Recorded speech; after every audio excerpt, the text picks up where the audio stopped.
bending magic and family pranking on an all-new season of Tricked. So what do you say? You guys ready to have some fun?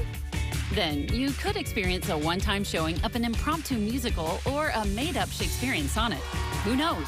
Even the cast does it. What a bunch of fools! It's total improv comedy on show-offs. And when the Middle Ages meets Middle America, you're playing with fire and dragons and witches and, well, wait and see. Seriously? Watch White in Shining Armor. I've got this on lockup. Lockdown. And last but not least, enjoy your favorite sketch comedians in an all-new season with a brand new cast of Studio C. Oh, yes! Wow! Entertainment for all, starting this September on BYU TV.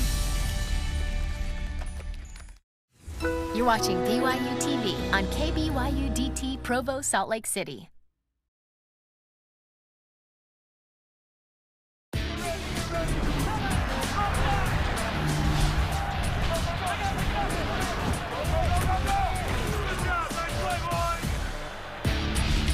Hello again, good Monday, Cougar Nation. Welcome inside Studio C at BYU TV for another edition of the Coordinator's Corner, presented by JCW's The Burger Boys. Coming up on today's broadcast, we recap another thrilling overtime win for the Cougars with BYU's defensive and offensive coordinators, Elisa Tuiaki and Jeff Grimes. And we invite you to submit your questions for the coaches. Use the hashtag CCBYU. And your question may make it on the air a little later on in the show. Well, it was a great day for football Saturday and a great win for BYU at LaVell Edwards Stadium. First home win over a ranked team in the Kalani Sitake era as the Cougs go to OT for a second straight week to defeat number 24 USC. And to break it down on defense, we welcome in defensive coordinator Elisa Tuiaki. Hey, E. Good to be back. That was a fun one Saturday. That was good. Another fun one. You've had really back-to-back weeks that are among the most dramatic you can have in college football. Yeah, I think when you've got a couple of good teams going at it, then it always comes down to the wire like that. What concerned you most about USC coming into the game defensively? Their skilled players I thought were really good. You know, I know that the freshman quarterback got a lot of accolades in the Stanford week, but as we looked at it, we thought, you know what, this kid's going to be a good player, but right now he's still a freshman, and we wanted to put pressure on him by really forcing him to make the tough throws, and really get the D-line's belief in three-man rush to just know that, hey, this is the game plan. You're going to relish your role. You're going to have to rush for 6 seconds while you're getting a double team. And I thought they did a good job, and they played hard the whole time. You know, just putting a little bit of pressure on them. But the thing too that I think a lot of times is difficult for somebody to realize is when you're a quarterback, there's always a clock in your head. There's timing routes. There's things that you're looking for at a specific time, and when it's not there, especially if you're a young quarterback, the clock in your head is like, okay, the ball's got to be out. I'm going to get hit soon. I got to scramble. I got to look for somebody else, and we got to throw a lot of the checkdowns, which is where we wanted the ball to go, so we can rally and tackle, and we were able to capitalize on some of the throws that he ended up taking downfield. So you can be a disruptive defense without having to send a ton of guys and get a bunch of sacks. I mean, that's, you know, in our room, as we talked about defensively, is, hey, we're going to pressure this quarterback by making him, disrupting the timing in his head, disrupting the routes that he's looking to throw, and pressuring him by making him feel like, okay, the ball's got to get out, and you know, making him make some bad decisions. But also, I just love how the D-line played. They played super hard. It wasn't perfect. We were playing a really good O-line, but I mean, they bought into their role as far as just trying to find a way to pressure a quarterback with three guys, and you know, that was a big difference for us, was being able to say we're gonna do this with three, really challenge the D-line and get after it. And even with three, you play a lot of guys up there. We did. We had to rotate them, and I mean, on the headset the whole time, I just said keep those boys fresh, you know, and keep them fresh. We get 3-4 plays, get the next few in, and we felt like we can go 3-4 deep with 3 D linemen in the game. And you know, just it was like, hey, keep those boys fresh and believe in the game plan, trust the process, and just let them go and do it. So you bring up USC's Keaton Slovis, freshman quarterback, was making his first road start, and you pick him off 3 times. 2 of the INTs led directly to BYU scores, and then the third seals the win in overtime. They were huge plays when they came, and where they came on the field too.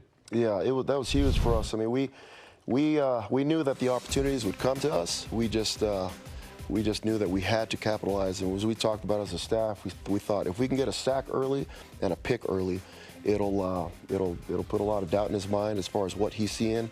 And how good a grab is this by Peyton, by the way? I mean, it's unbelievable. He grabs the back end of the ball and comes down with it. It was just really, really athletic move. But even before the snap, his movement, the way that he was moving, his eyes on the quarterback, all those things. I know Coach Lamb, Coach Itaka worked really hard all week. It's just those guys playing with good technique. How about this one? Isaiah looking up, the deep crosser, which is something that we worked all week, and just executing it to a T. I mean, that's exactly how we thought it would end up playing out, and exactly the person that we thought would be able to steal that one. It's tough for the quarterback to see that guy coming from the backside. And then the last INT you end up picking up is one that ends the game here. It is, again, just the credit to the backers, playing with eyes. A lot of times when you're a backer playing with bad technique, those things are completed. But Kavika doesn't take a step backwards. He reads the quarterback's eyes, he jumps it, ends up tipping it, and we've got guys running to the ball, and that's when you end up coming up with plays.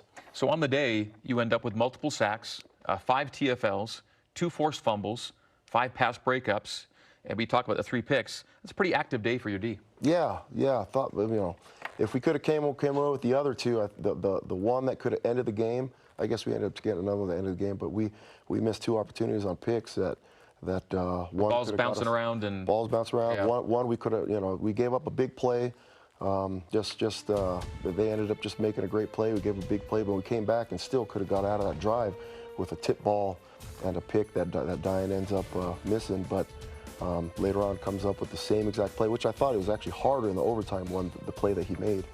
And it was just a huge day for the boys. Like, just really appreciate the way that they played and bought into the game plan and executed. And it was fun day to be out there playing. So first game, no takeaways, you take an L.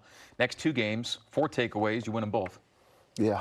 I mean, that's one of those stats that you look at over the years that just, besides the score, may be the most important thing. I mean, besides the score, telling the outcome of a game, takeaways is a big part of it, and I think that showed up in the last couple of games for us. You mentioned how many guys you played up front, but really all over the field, and even guys who maybe weren't deeper down the depth chart, but starters that maybe were lesser names when the season began.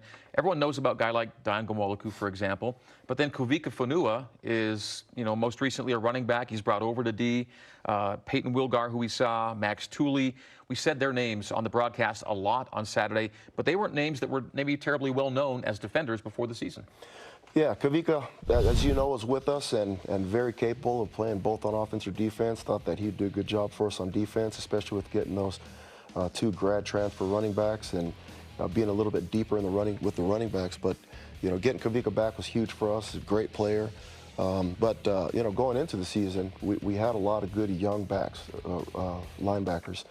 And I think just for these next few years, you'll continue to hear about them just because they're all good players, just young, raw to the game, but a lot of upside, a lot of physicality and ability with them. Okay, back to the turnovers for a moment. The takeaways are great, but turnover margin is a joint effort, meaning that O has to do its part. And these are 2 turnover-free games for the offense in these last 2 wins. Yeah, it's huge, and it's got to be like that in order for us to win. We've got to take the ball away, and the offense got to take care of it, which as a team, I mean, very, very exciting when we're playing good ball that way. It just shows that we can compete. We can compete with anybody if we're playing disciplined, good football, and taking care of the football. We'll have a chance to win. You're so concerned about what's happening on your side of the ball and getting ready for your next series. What kind of appreciation do you have right now for how the offense is coming along here through 3 games? I mean, I love what the offense is doing. The belief on the sideline from the defenders is huge, and we're coming together as a team right now just because of that. Their ability to drive down and score. I mean, you've got a quarterback who sees a one-on-one matchup and throws it to a receiver against some big-time corner. And I know the boys just on the sideline are just so super pumped up about Dax catching that touchdown and seeing all the production that's coming out and the belief in us coming together as a team right now. is huge. It's huge because of everybody doing their jobs. Right on. All right, as we head to a break, when we come back, we'll see how BYU indeed again sealed the deal to defeat USC, and we'll get Coach Tuiaki's Defensive Player of the Week. As we go to break, though, a reminder about BYU football with Kalani Sitake. That's Tuesdays at 8:30 Eastern, 5:30 Pacific on the BYU TV app, and then rebroadcast on BYU TV. Wednesdays at 1 Eastern, 10 a.m. Pacific. More with Defensive Coordinator Elisa Tuiaki coming up next. You're in the Coordinator's Corner, brought to you by JCW's, the Burger Boys. I want to make desserts that are so good that someone comes in, and if they're having a bad day, it's chocolate therapy. It's difficult to make a dessert shop profitable. The business side and the vision side have to go hand in hand, or the vision dies. So Deseret first helped me when I needed to attain additional financial capital. I actually really do trust that they want me to succeed. My name is LaDanya Jones, and my why is I want to be a day changer. And BYU made such a difference in our lives, I think really helped mold us as to who we are. And so when we had that opportunity and came back to Boise and found out there was an active chapter, we thought, okay, that's something that I can really get behind and get involved in. We want to promote the BYU experience all over the region. We want people who leave BYU to still stay connected.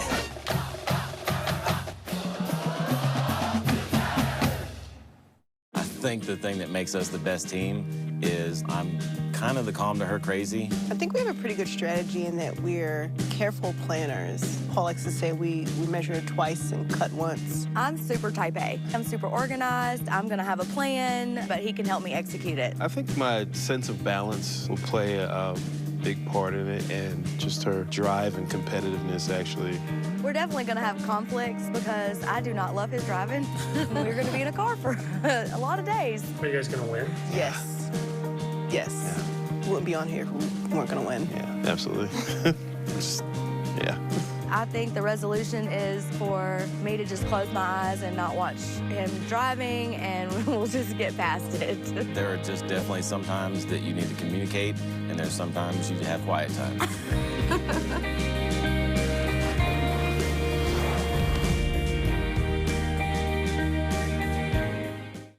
For Slovis in the gun. He claps the hands, takes a chest-high snap. He will throw quickly, batted up and intercepted. Did they get it? If they got it, it's over. It's over. The Cougars picked it off. And in overtime, they won it.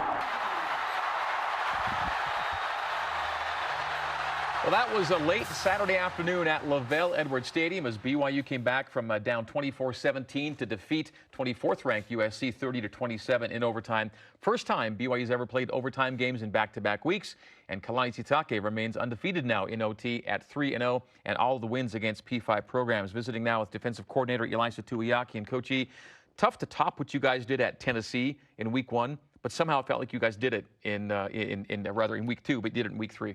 Yeah, it was crazy just watching it again. It's just like, wow, that was crazy that happened that way. But so proud of the boys, so happy for Kalani, and super proud and just honored to be part of the program right now. Trojans came in as a top 25 team, so it's Kalani's first home win over a ranked team. And you've now played good back-to-back teams. Tennessee didn't look great in week 1, but they've gotten better as the season's gone along. I think that'll be an okay team when all's said and done.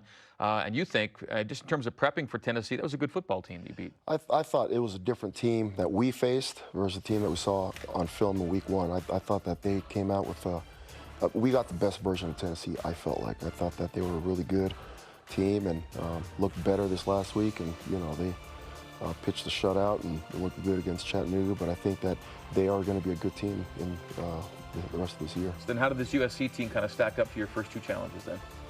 They're, you know, different from the other 2 as far as just the type of game that we were getting, and we knew that, but they were, you know, just super athletic, just, you know, a lot of big physical players, and team rose up to the challenge in order to play them. Jay Tufele got a lot of attention on the D-line coming in. What was the plan for him?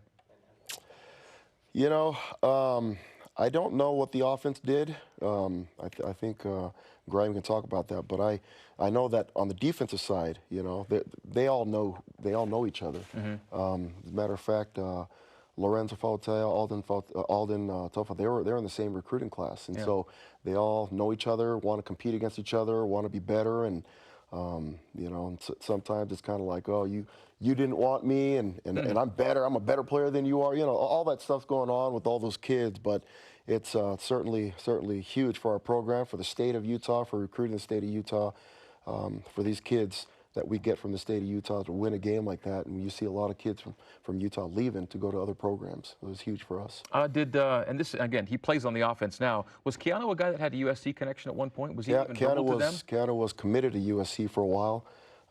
We came in just, I think it was the last week or two, and ended up getting him come on a trip, and his parents loved it and wanted him to be in this environment, wanted to be here, and so we ended up getting Keanu to come, and he was originally a defensive lineman, and now he's playing O-line, but his family moved over here from California, live here, and it was a huge day for them too. So now Keanu Saliapunga is a starting right tackle for BYU. Pretty cool. So the game-ending INT we saw there, field storming, and then it gets put on hold. They say clear the field while they look at it on review. Did you feel the play would stick when they were looking at it? I was crossing my fingers hoping, but by that time, I mean, everybody's on the field. I didn't even know my mom came to the game, and all of a sudden my mom's like grabbing me and hugging me. I was like, hey, Mom. My daughters ran down, and so when they were announcing that, I told my daughters, you guys need to back up and go back up to the stands. And my daughter's like, how do we get back up there? I was like, I don't know. How'd you get down here? You got to climb back up. And when they announced that it was over, we were just watching the screen, watching the white hat make the decision. I mean, it was just a big moment for the program, for the fans, for everybody. It was cool. I will say this, the crowd did a nice job of actually backing up and at least getting onto the sidelines for a few seconds there before they got to come back out. So it was like field storming part 2. They did it all over again. And no better feeling. Mom, daughters, but I mean, thousands of fans on the field. It's a good time, right? That was so cool. That was a cool moment to be a part of in my career, for sure. And, these are the things that, players and coaches take with them, right? I mean, it's a top 25 team. It's a Saturday afternoon game. The fans rush the field. Takes a while to come down from that, doesn't it? Oh, man.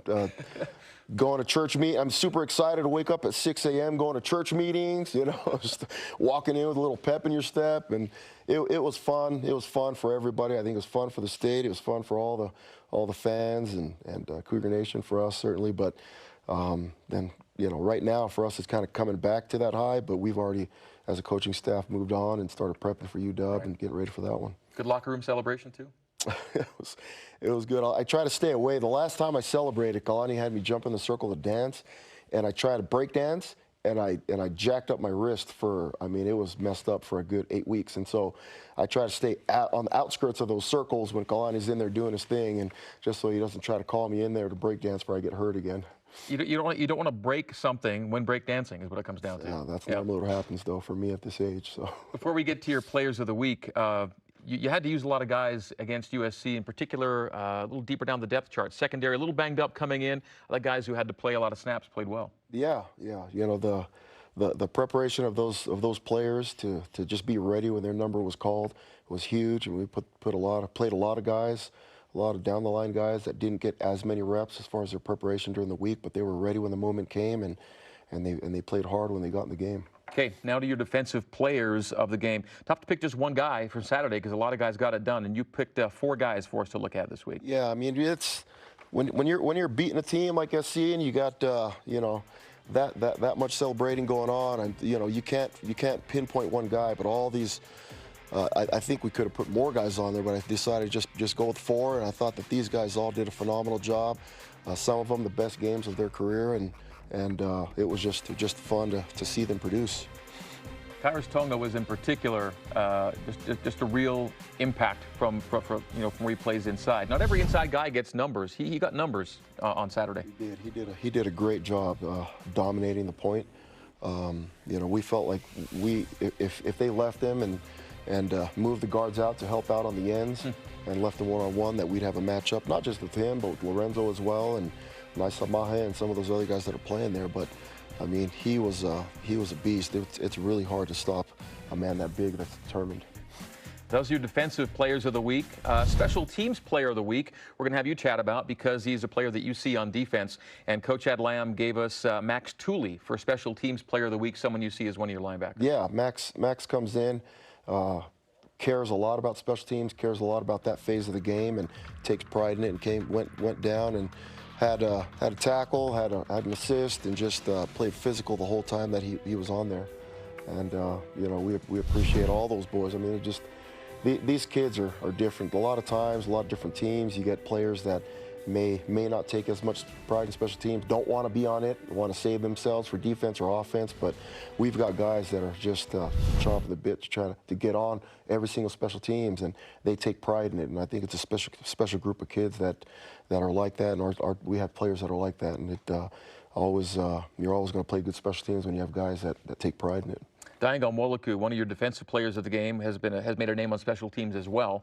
And there's an award out there called the Paul Hornung Award that goes to college football's most versatile player every year.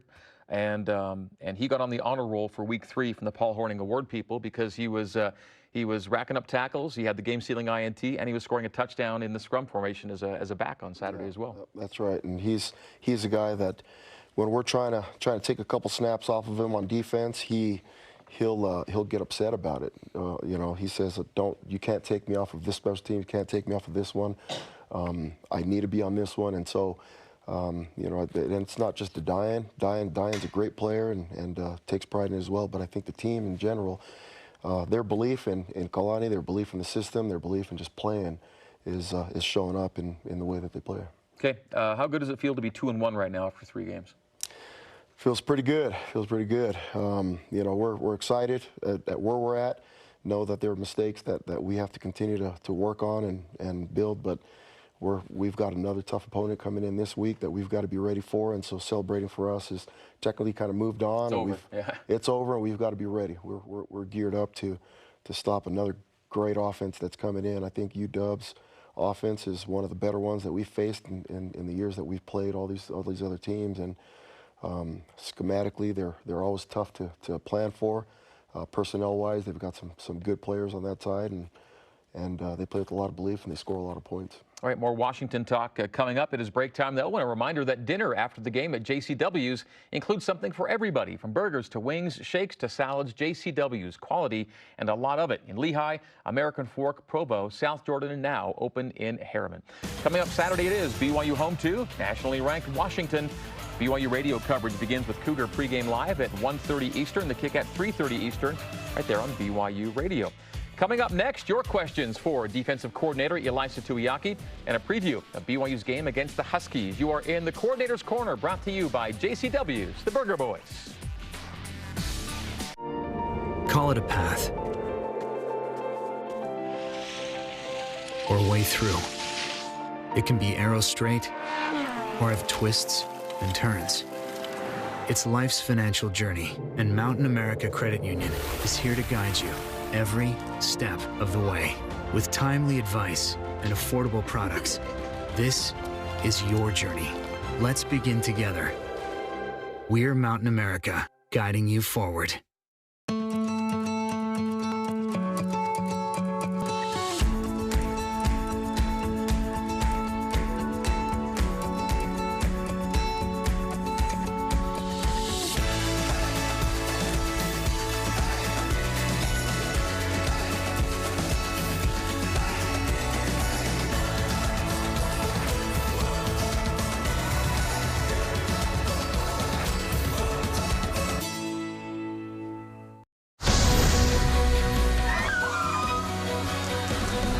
My brother is about to marry the girl who single-handedly ruined my life in high school. You two are completely out of control. You're grounded. Go to your rooms. We got a major storm coming in. What are we gonna do about the dogs, Andy? We can't just leave them out there. There's nothing I can do. You were born to be hockey players, every one of you. If we played them 10 times, they might win 9. Not this game. Do you know how many guys can throw the ball 98 miles an hour? Not many. You can count them on one hand.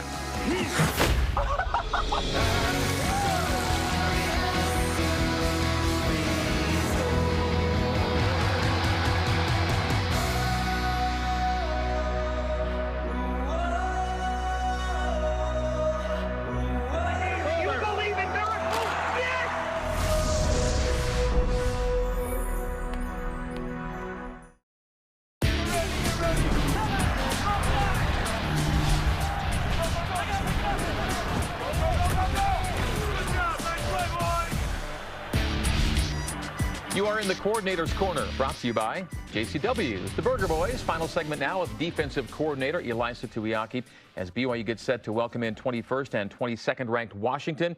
Coach E, you alluded to him already a little bit in the last segment, but really good and really balanced offense, solid run game, tremendous quarterback, good with ball security right now in the margin. Looked to be worthy of their ranking. Took a tough home loss to Cal, but that's a good football team. Really good ball team. They've got good players. They execute at a high level. They're an offense, as we look at it, to us, you know, they look really in sync. And so we've got to have a good game plan together, and we've got to execute it. There are more guys to look at, but you can take a look at quarterback Eason, running back Ahmed, and wide receiver Fuller as the top guys in maybe each spot, and that's a lot of danger there. A lot of danger. They've got a tight end that can catch, that is a good player, and they've got another tight end did a really good job last year when we played them blocking, and so they have some weapons that we've got to prepare for, and we've got to put a good game plan together for them, and we've got to execute it. Last year's recollections. You guys went up to Seattle. They got after you pretty good. What does last year have to do with this year?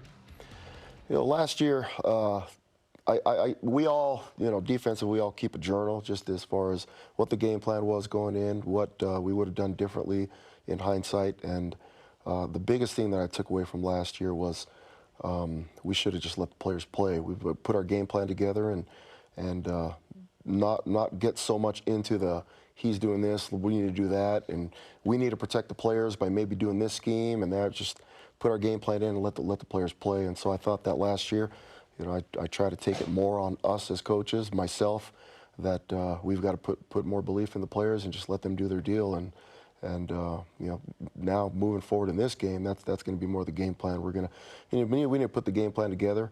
Last year also, we lost Diane, we lost Zane going in. We moved over Matt Hadley from the offensive side just for that week, and so there was just a lot of uncertainty with on our side of it. We just feel like we need to go in a little bit more confidently with the game plan this week, just to play a really good offense. Okay, so on that word confidence, how much does the fact that you just beat back-to-back, you know, good Pac-12 or good P5 teams that you know, play into this week against Washington? Oh, it adds a lot to our confidence as far as sticking to it. You know, sometimes when you start to hit adversity against good teams, you know, maybe a little bit of doubt comes in, but because of the fact that it came all the way down to the wire both times, I think it was good for the confidence of the team to know that we've got to continue to fight. We've got to continue to fight and just push all the way to the end, and we'll see what happens at the end. It ended up happening for us in our favor both times, but those kind of games really help you with your confidence and your belief. You know, whereas vice versa, if it ended up happening the other way, where things start to go downhill and then it ends up being a blowout, you just, you know, you hit adversity, and there's always kind of that thought, like, are we going through this again, or are we going to fight to the end? And right now, the team is their belief level in Kalani, their belief in themselves, their belief is in each other. The offense believing in the defense believing in the offense, and the whole team, special teams, it's very high right now. And so we've got to continue to ride that wave and practice that way and get them prepared for this next game that way. So you're into UW game prep right now, and even though USC's in the rear view, it's still pretty fresh. Where are they most different maybe from USC in terms of having to defend a team? Schematically, they're different. You know, when you're facing an air raid team like USC, I guess the challenge for us was, and everybody saw it on film, we're daring you to run it, and we're challenging our D linemen to stop the run in a 3-down front, and you know, I guess the challenge to USC was, are you willing to stick to the run, or are you going to abandon it and go back to what you think you need to be doing, which is passing it? And that's exactly what we felt like we needed to challenge them to, and it was kind of the battle of wills. We're gonna stick to this, and we feel like you're not going to stick to running the ball. But I think UW, if you give them that, they're going to run the ball, and they're going to stick to it, and they believe in running it, and they believe in being balanced and taking the shots. And so we've got to have a different plan and stopping the run and getting ready for their shots and stopping the athletes, the big playmakers. And so we have to be a little bit more balanced in our approach this week, getting ready for them. But you know, they've shown that they can do a bunch of different things schematically, and they can make a lot of big plays in the run and the pass. So we've got to be ready for it. Okay, to social media for Coach Tuiaki from Sean Nielsen. He says, Coach, what defensive changes or adjustments were made to help create Saturday's takeaways, or were they down more to individually great reactions and plays? A little bit of both. You know, I thought the players just played well. The players played well and reacted well, and technically were a lot better than they have been in the previous games. And then the other thing too, you know, we threw a couple of wrinkles in there just to change things up and maybe make it a little bit harder for them to run if we felt like they were going to stick to the run. But there were a couple of schematical changes, but mostly it was just the players making plays. Okay, good stuff this week. We'll give you a coordinator's corner bye week next week, and we'll see you in a couple. All right. All right. Thanks, Coach. All right, that is Coach Elisa Tuiaki. BYU TV will get you set for BYU and Washington this Saturday at Wrubell Edwards Stadium. Watch Countdown to Kickoff Saturday at 2:30 Eastern, 11:30 a.m. Pacific. The game on ABC or ESPN2, depending on where you live, and it's also on BYU Radio. Then BYU TV is back on the air for post-game coverage right after the final whistle. Coming up next, offensive coordinator Jeff Grimes joining us in the Coordinator's Corner. We are live from Studio C on BYU TV. We're back with more right after this. Excited for the reboot. The teaser looks really good. So Sammy, are these yours? Mom, what are you doing here? Can a mom just drop in on her special snowflake? No, really, what are you doing here? I'm moving in with your sister to make sure you two eat healthy. We know how to feed ourselves. Just like you know how to decorate. Don't worry, I took care of that too. The girls are gonna love it. BYU Meal Plans. Home cooking without mom. Dexter & Dexter is a full-service law firm offering a wide range of legal services. Since 1995, we have helped more than 20,000 Utahns both to navigate life's challenges and to make the most of life's opportunities. From auto accidents to criminal defense, and from bankruptcy to family law, we are passionate about shouldering your burdens. To learn more about scheduling a no-obligation consultation, visit dexterlaw.com. Hey, what's the matter, Jake? Well, I'm just sad because I don't have the BYU TV channel at home, so I can't watch show-offs. Well, that's crazy. You don't have to have the BYU TV channel to watch show-offs. Yeah, no, I just stream it from BYUtv.org on my computer. Yeah, and I just have the BYU TV app downloaded on my phone, my tablet, my smart TV.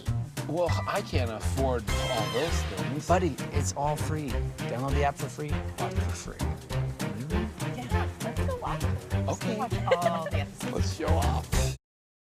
Get ready to rise and shout because a new season of shows are out. For starters, the Family Cooking Showdown is back with an all-new season of Dinner Takes All. Then discover which generation really is the best in Season 2 of Battle of the Ages. And gear up for new episodes of BYU Sports Nation, Countdown to Kickoff, and the BYU TV Sports post-game show.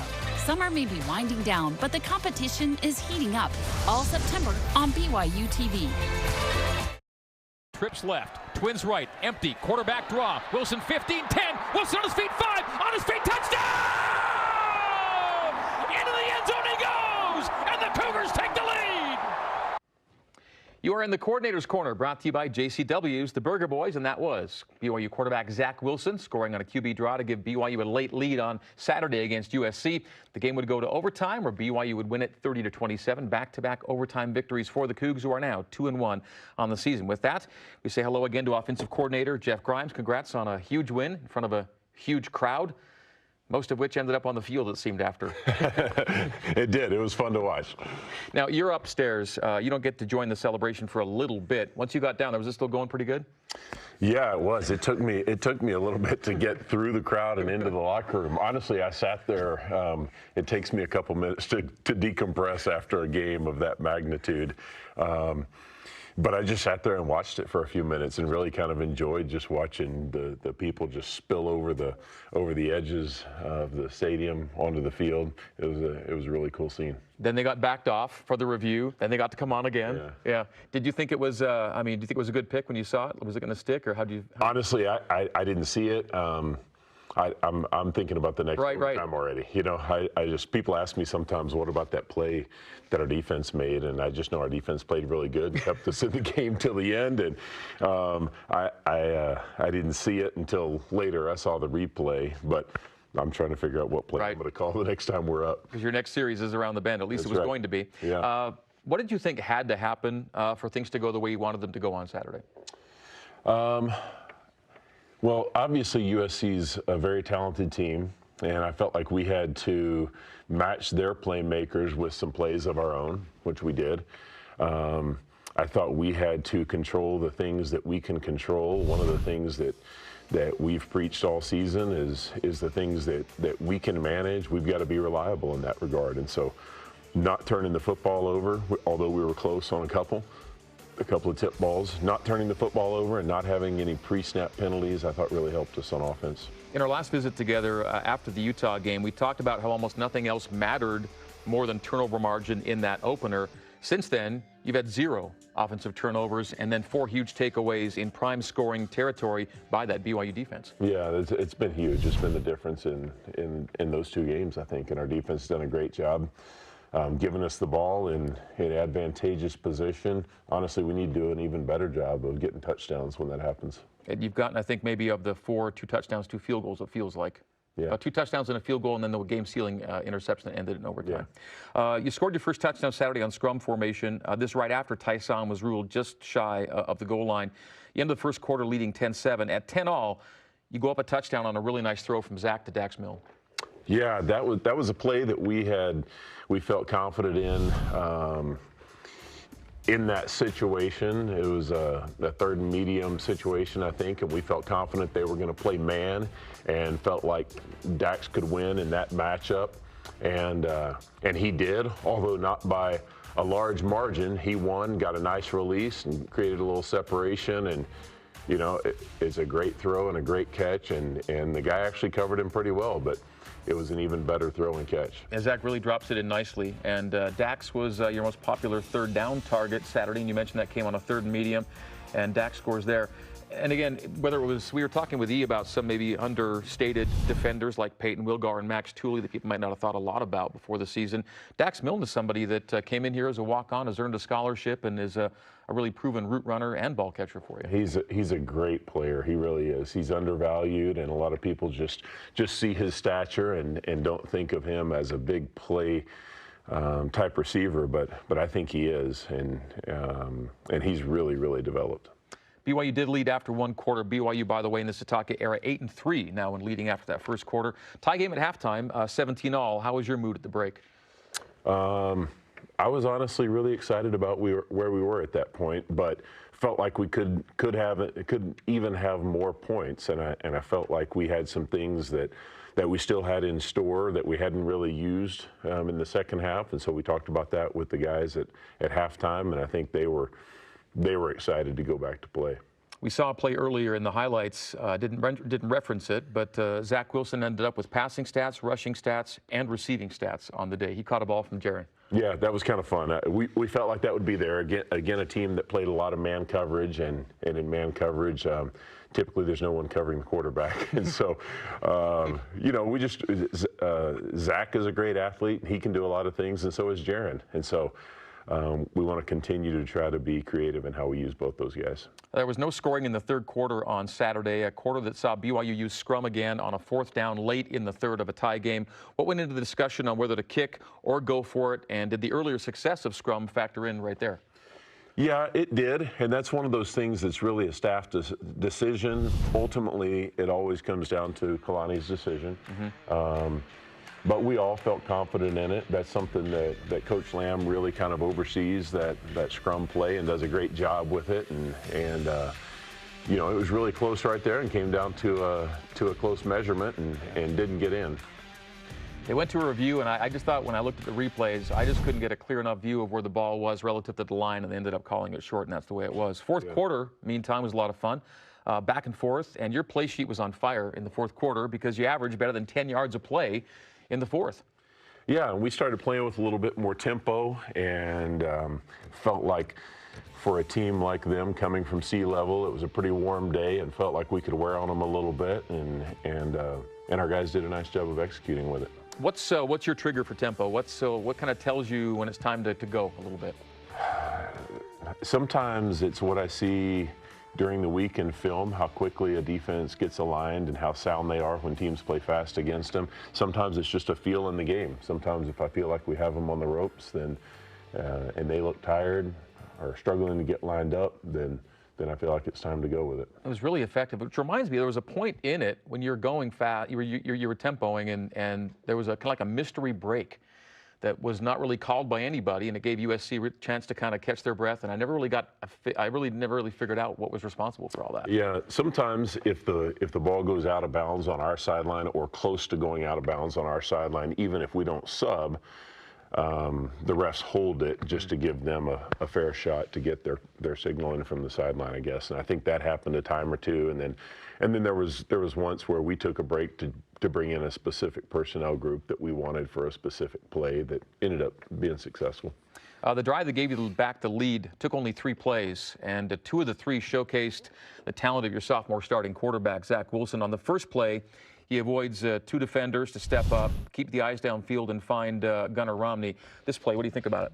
Yeah, it was tremendous. I mean, really poor protection, but it's nice to have a guy who can make a play when things break down, you know. And Gunner's the kind of guy that I think if you throw it up to him, he's going to come down with it. So I thought Zach did a great job of buying some time, and then great job by Gunner going up and catching the ball. Great concentration, where that ball kind of hung up there for a little bit. Takes a good hit. He got hit pretty good, yeah, but held onto the ball. We had a couple of those on Saturday. Micah had one over the middle where he got jacked pretty good on a vertical seam and came down with the ball. So the toughness of our receivers is showing up. And then toughness of your quarterback on the quarterback draw from 16 yards for the score. Nice job by Zach. Yeah, it was a nice job setting it up. You know, I thought he looked as if he was going to throw the ball, and then the timing was just right, and the line blocked it well, and then he did a nice job accelerating and splitting a couple of defenders there at the end.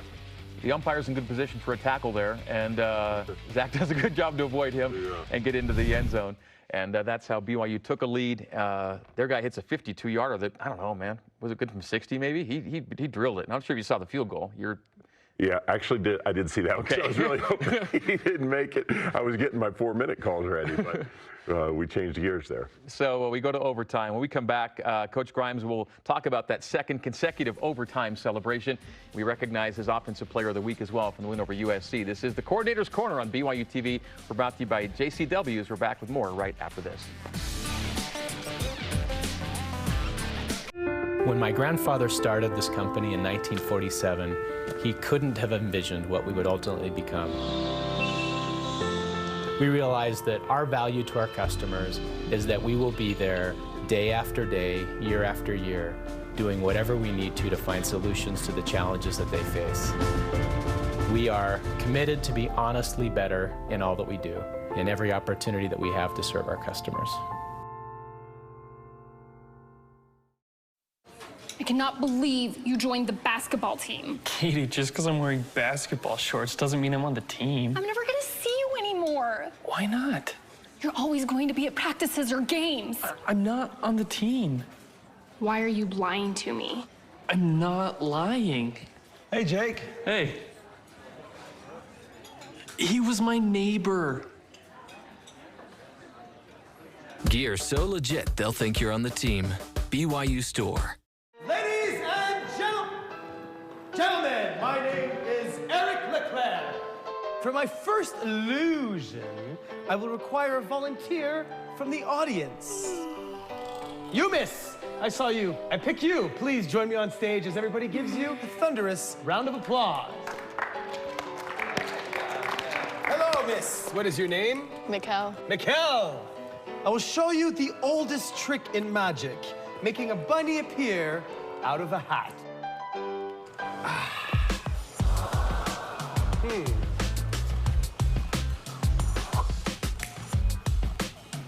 Whoa. Whoa.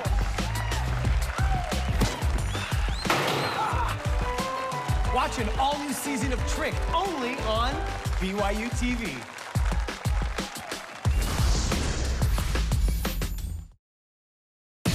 Coordinator's Corner is brought to you in part by JCW's, The Burger Boys, Bailey's Moving and Storage, more than just a move, Siegfried and Jensen, serving Utah families for over 25 years, We continue on the Coordinator's Corner with offensive coordinator Jeff Grimes, recapping a Saturday's 30-27 overtime win over USC. And Coach Grimes, as much fun as you had winning in Knoxville, nothing beats a home stadium and home locker room celebration. That looked fun on Saturday. It was a lot of fun. After it happened, I wasn't enjoying it right there up until we had that pick, and then we knew. But then it was a lot of fun. Coach Tuiaki told me in the first segment that he likes to stay out of the dance circle for the most part. Where are you when all that's going on? On the fringe, yeah. I'm just close enough to say that I was involved, but not so close that a lot of people actually see my dance moves. Some numbers of note from Saturday: 0 offensive 3-and-outs. Yeah, I didn't even know that until this morning. Fessy pointed it out to me. But yeah, that's a heck of a deal.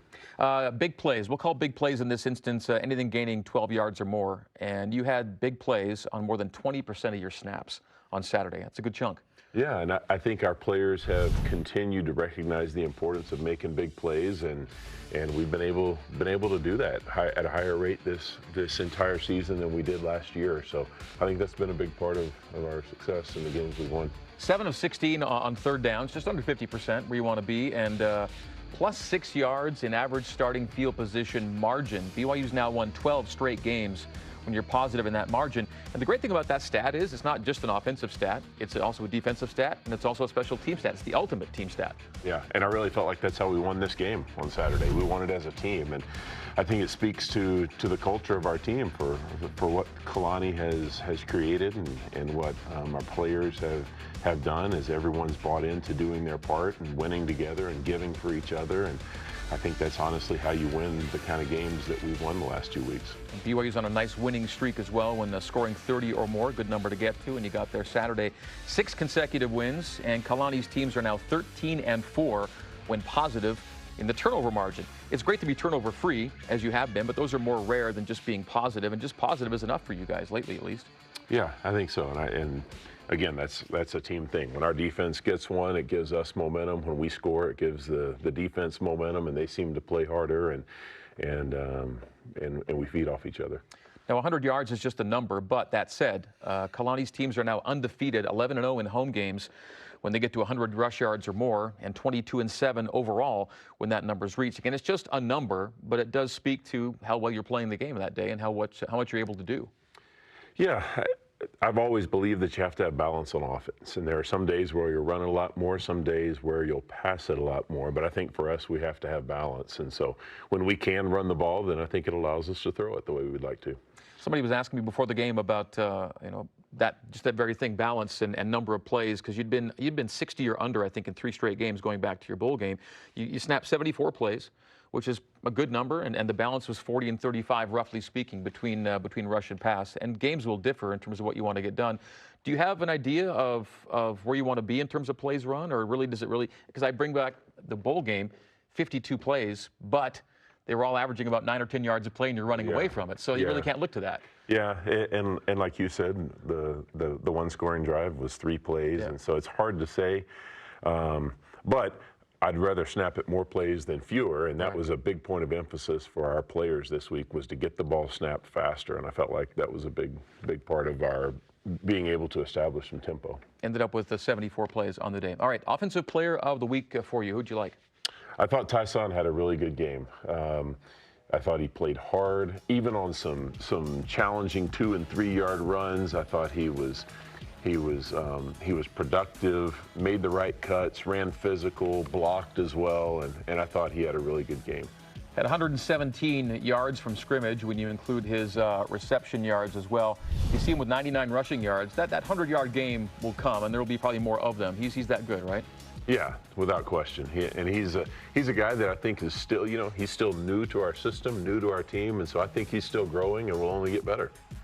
Has he given you what you hoped you'd get from him when he was brought in? Yeah, he has. And like I said, I think he's, even though he's an experienced player, he's a new player with us, and a new player within our system. So I think he's still growing and developing, and we'll see even more from him as the season progresses. And Soup's gotten a few snaps last 2 weeks after missing your opener. He has, and honestly, I'm really pleased with him. All 3 of our running backs, Peeney's filled a role and done a nice job as well. So I'm pleased with the backfield. All right, time for a brief break, and as we take time out, We remind you that for your daily Cougar Sports play-by-play, tune in weekdays to BYU Sports Nation at noon Eastern Time. Coming up in our final segment, Coach Grimes looks ahead to Saturday's matinee with the Washington Huskies and takes questions from Cougar Nation using hashtag #CCBYU. You are in the Coordinator's Corner, brought to you by JCW's The Burger Boys.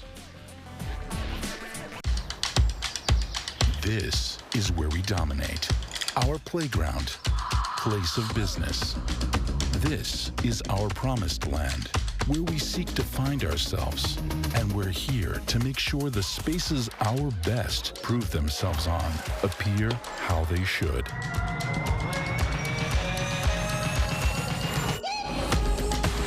Intermountain Healthcare, official medical provider for BYU Athletics.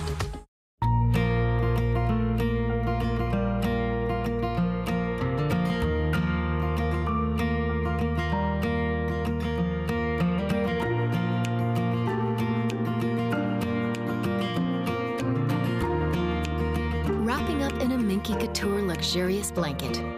Getting cozy with family and friends. A gift for everyone. Minky Couture, official luxury blanket of BYU Athletics.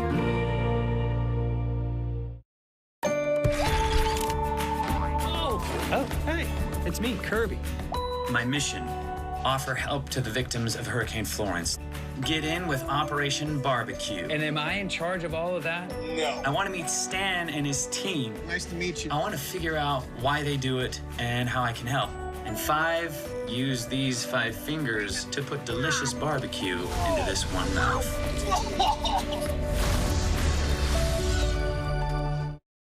This is Battle of the Ages. 2 families are going to battle it out in fun and intense games for a chance to win $10,000. Ta-da! Your job is to smack the correct fact. Yes! You are correct. You just made an extra $1,000 in 15 seconds. Nicely done.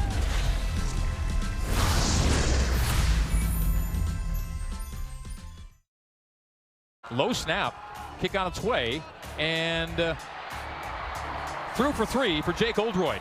Career long of 43, and BYU takes a 30-27 lead. So that was the game-winning field goal in overtime. I didn't sound very excited because it wasn't yet the game-winning field goal. There was some stuff to happen still. Welcome back to the Coordinator's Corner. That thing to happen was the Dayan Gomoluku pick. We already established that you were not focused on Dayan at that time. And just so folks are reminded, when the defense is on the field, your nose is in the play sheet, right? Generally speaking. Yeah, we're having discussions. I'm talking with the other offensive coaches, players, and making adjustments to what they did, talking through the last series and kind of figuring out where I want to go next. We heard on the call there, low snap. Let's credit Hayden Livingston for actually doing a nice job to pull that thing up. Yeah, Hayden's done a great job there, and he's a really good player and a great kid, and I think we're going to see more of him in the years to come on this team. And again, Jake with the career long, as we noted, 43, and he's good from longer than that. I think we'll see that at some point. All right, your second straight ranked Pac-12 opponent coming in this weekend, Washington Huskies. They shut BYU out for almost the entire game last year in Seattle, played really well. They have some different personnel, but same DC. What do you expect from UW? Really well-coached team. I've got a lot of respect for Coach Peterson and that whole staff. I know a number of those guys and have competed against them before, and it's a good team. I mean, they're not Pac-12 champs for nothing. They have a lot of talent, and they're very well coached. So it'll be a great challenge for us, and excited for it too. Yeah, and does anything that happened last year play into this year in terms of what happened up in Seattle? I don't think so. I think it's a new year and a new team, and they've got new players, and we've got new players, and we're a different offense certainly than we were when we played them. Yeah. So I think it'll be a great matchup. And you've got confidence too, and that's no small thing. You've got 2 big wins in 2 back-to-back weeks that have you guys feeling good. Yeah, I think confidence and momentum in the game of college football is paramount to success. Okay, let's go to social media for questions for Coach Grimes. Justin Whiting says, what have you noticed with the wide receivers that leads to them making so many good catches this year? They're playing great and making spectacular plays this season. And I'll just add parenthetically, a really low drop rate right now.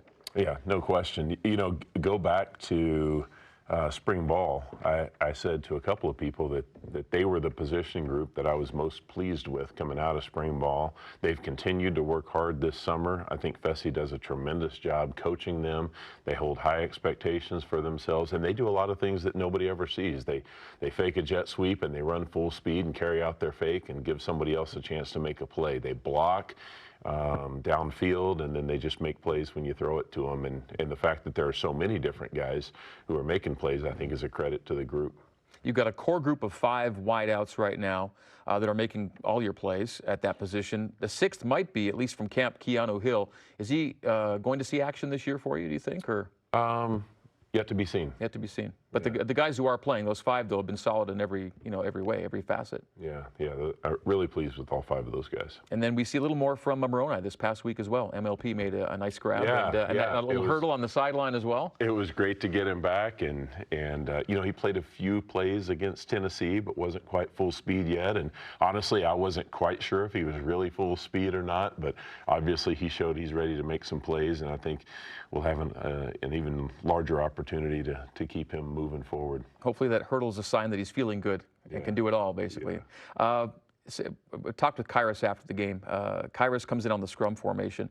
I know that Coach Lamb, that's kind of his baby, the scrum, but is there any way at any time that Kairos would end up with the ball in his hands? I think there's always a possibility for something like that. This is America. We can do what we want to do, right? That'd be fun to see at some point. Chris Isaacson on Twitter for Coach Lamb. Oh, by the way, there's Scrum doing his thing for a score, and I could have done a better job recognizing which number 5 was in the game at that point. By the way, I'm used to running back number 5, not DB number 5. We got a couple of pretty good number 5s on our team. Yep. Both making plays. Yeah, great job. From Chris, what's the biggest difference the offense has made to start scoring more the last 2 games as opposed to maybe your opener? Well, we didn't turn the football over, and when you maintain possession of the ball, it gives you opportunities to continue drives. Then I think we've just been a little bit more consistent, a little bit more reliable. Haven't shot ourselves in the foot as much as we did that first game, and even at times last year.